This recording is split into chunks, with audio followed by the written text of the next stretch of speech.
Hey y'all, today I wanted to talk about your next painting, what you're going to do for the architecture program or for the architecture approach for this painting. So I'm going to show you some examples. First of all, I want you to think about how you're going to choose your image. So I want you to select something that's fairly simplified and abstract. It could have a lot of buildings in it, or it could be just one building, but in some way the center or the focus is going to be architecture. So a house or a building. It could be interior, it could be exterior, but think about the compositional elements as well. So maybe it has some other areas of interest. This is a contemporary artist that I follow on Instagram, Mitchell Johnson. He does some really, really cool work. And I think it's a great blueprint for what this project could be or should be. First of all, I want you to think about this definition, retinal. Retinal means something that appeals to the eye as opposed to the mind. So it's something that's very visual, something that really kind of looks at observing the world around us. Notice in this particular painting, so your painting is going to be retinal. Your painting is going to appeal to the eye. It's going to be kind of decorative. It's going to be kind of designy. Think about composition, like you arranged a still life. Well, now you're taking and you're arranging architecture. You could be a little fast and loose with the facts. You could move things around, and I'll show you some examples of that as well. Notice the warm light in this particular painting. So you would assume that these houses are perhaps white, but they look like there's actually a lot of like yellow or orange that's been applied to them because of the lighting conditions. So this is a great example of what this assignment could be. Two things that I want you to think about and focus on for this assignment, besides the fact that it's architectural.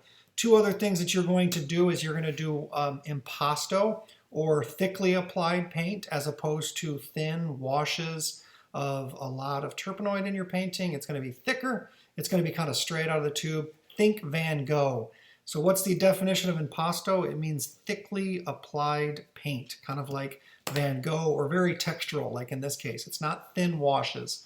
So simplified forms here, we can see that they're mostly kind of decorative, simplified. There's not a lot of shading, although there's some shading right here. There's not a lot of shading and gradation in this one either, and there's not a lot of layering. The second thing that I want you to think about, besides this being impasto, is a technique called alla prima. And alla prima means essentially all at once, or the Italian means at first attempt. So it's wet into wet without letting earlier layers dry. So this is going to be a painting without using an underpainting. You can draw your image out however you want. You could look from kind of eyeing it observationally, looking at a photograph. You could grid it, you could square it up, you could trace it and draw it freehand, whatever you want to do, okay, for this. The drawing technique is up to you, but I want you to think about those two aspects. It's going to be very tactile. It's going to be impasto, thickly applied paint, kind of give you a different kind of approach, a little bit more abstracted, and alla prima, wet into wet. Don't let layers dry. That doesn't mean you have to do all this all in one session. It could be multiple sessions, but you don't let the paint dry in between those sessions. You kind of keep it open. So you're doing the blending on the canvas. And this is Claude Monet. I'll look at this shirt that I got, the little Rouen Cathedral right here. And these are all these different variations of Monet's architecture interpretation of the Rouen Cathedral. He did these over the course of 2 years, 1892 to 1894. And he was basically observing how the light changed throughout the day, whether it was warm light, ambient light, or whether it was a little bit more, middle of the day, towards the end, dusk, but getting some pinks and greens, some yellows and oranges. And it doesn't have to look identical to what you're looking at. So here on the left is the Rouen Cathedral, and here on the right is one of Monet's paintings of the Rouen Cathedral. It's a simplification of the forms, even though it's still very, very detailed. So yours could be a simplification. This is a good friend of mine, an artist from Shanghai, Chinese artist. I actually met him at the artist residency at the Mark Rothko Art Center. He did this series called Inside Out, where all of these domestic apartments and houses were being torn down where he grew up, and they're replacing them with sky rises. So you could literally see the insides of these buildings on the outside, which you normally wouldn't see. And you can see here that his technique is alla prima. His technique here is also impasto, thickly applied paint that we can see here. Here's another one of his studies. Becomes much more abstract, but you can see kind of the inside of a building or the walls that are kind of being torn down, and the remainder, the sort of halo of where those rooms had been left on the traces of them on the building exterior as well. Isn't it an interesting artist here? You don't have to put any figures in your paintings. This is just architecture. This is just spaces, but it's kind of cool because like if you think about an artist like this, or perhaps Edward Hopper, there's a sense of the figure. It's like how these spaces could be occupied. So this one seems like maybe a metro stop, a subway, and the space is there and kind of this haunting feeling of a space that you would normally see a lot of population, people moving through. Crowds, and then it's empty. So space during the day, or like this subway stop here, a space during the day looks much different than it does at night, and kind of has this eerie ambiance to it, but beautiful sense of color, really nice. This looks like it's mostly alla prima, but it's hard to tell for sure because there could have been an underpainting underneath it. But I like Diogo Pinheiro's approach to painting and architectural space. So feel free to be creative with this project. You could include figures in it, but I think, you know, if you look at Edward Hopper's examples of regionalism or modernism, that whether Edward Hopper has a figure in the painting or not, it still kind of feels like it has the presence of somebody, or you feel like someone maybe is watching or being watched in his paintings. Edward Hopper did the very famous painting you might know, Nighthawk Cafe. And this is another example. A lot of times his work is about the architecture and the spaces that we inhabit, and they kind of have this psychological approach. We can see kind of the alla prima approach here that he would use. So for instance, if you put down blue first, like right here, and then you painted white over top of it, you're going to get some of that blue to come through. Or here, alla prima, you can see dragging the brush strokes through that paint, through the blue, you can get some of the purple and green. It just kind of has some really interesting interactions here. So either leaving a space open, like as you're painting this, making sure not to paint this area or this area, but then only getting to that spot when you have that particular color that you've mixed. This has a little bit of landscape as well. You don't necessarily have to include any of that, but if you wanted to, I think you could do something interesting with the composition. You could also be inventive with this project. Okay, so this is a contemporary artist, Amy Casey. I love her work. It's all about suburbs and domestic spaces, but it's imaginative, it's surrealistic, and she does these things with stacked houses or houses that float, houses that are sort of islands. Really, really cool stuff, but it's inventive. Well, it's representational, it's retinal, it's appealing to the eye, but then also has kind of some symbolism there too, as maybe like houses or proxies for people. And I think her work is really interesting.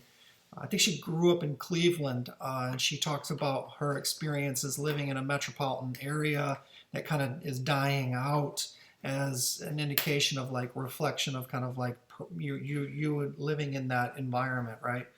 But you can be creative, you can be inventive with this as well. This has mostly blank background. This one was done on paper. Y'all can work on canvas, paper, wood, whatever you choose. This is also a contemporary artist, Jeremy Miranda. I also follow him on Instagram. He does some really cool stuff.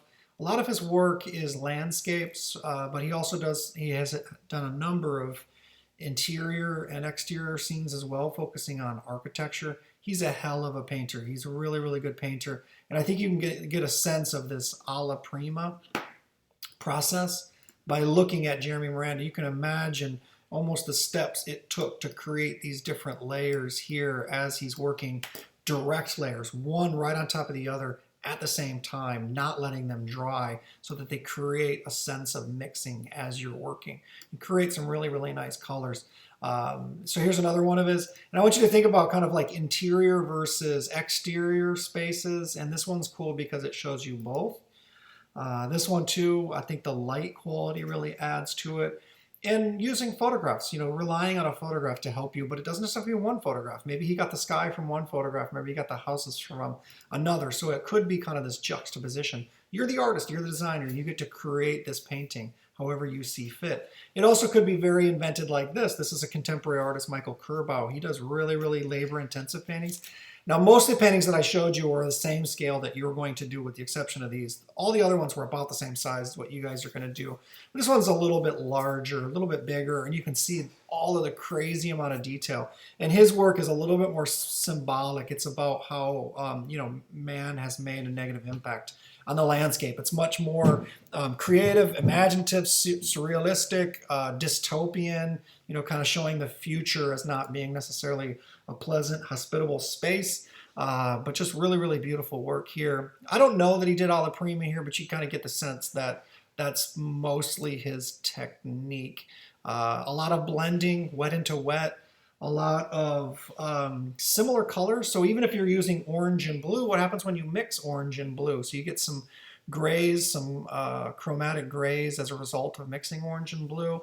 And you really get that. If you look at the work of Van Gogh, if you look at the work of Monet, they were both really well known for using an impasto style, but also using alla prima. It's the last artist that I want to show you. Pretty crappy reproduction here, but this is a painting that's near and dear to my heart. This was at the Toledo Museum of Art, and it's a contemporary artist, very famous, well-known artist, Anselm Kiefer. And not only does he kind of show architecture and embed meaning into his paintings, but these are huge. This is like 8 foot by 12 foot, and maybe even bigger than that. Not only does he embed meaning, but he also embeds actual objects into it. So it has you can see the ingredients here with the materials. It's oil, it's acrylic paint. He uses emulsion, shellac, straw, all on top of a photograph mounted on canvas. And these have symbolism as well. So this is an interior space that was a great hall that Hitler had designed for being his meeting space. So Anselm Kiefer, as a German artist, is responding to and reflecting on this difficult history that Germans have basically inherited because of Nazism, and how do you move forward after having this very kind of apocalyptic past behind you. And his work is very epic, it's heroic, it's huge, but it has a sense of kind of like loss and abandonment in it as well, kind of dealing with that history, that very difficult, troubling, traumatic history in Germany. So you can put symbolism in your work, but think about how it's retinal. Use the ideas of creative compositions. You can imagine, you can make things inventive, you can add to it, you can merge a couple of different photographs instead of it just being one. But think about maybe including some symbolism in your painting as well. Is it in a place that you've been? Is it a place that you want to go? Remember, because of the pandemic right now, it's been difficult to travel. So this is a way to travel through your painting as opposed to actually physically going somewhere, but then you can have us travel as well with your work. So retinal, impasto, and alla prima. Make sure you can define those, and I look forward to seeing what y'all make. Peace.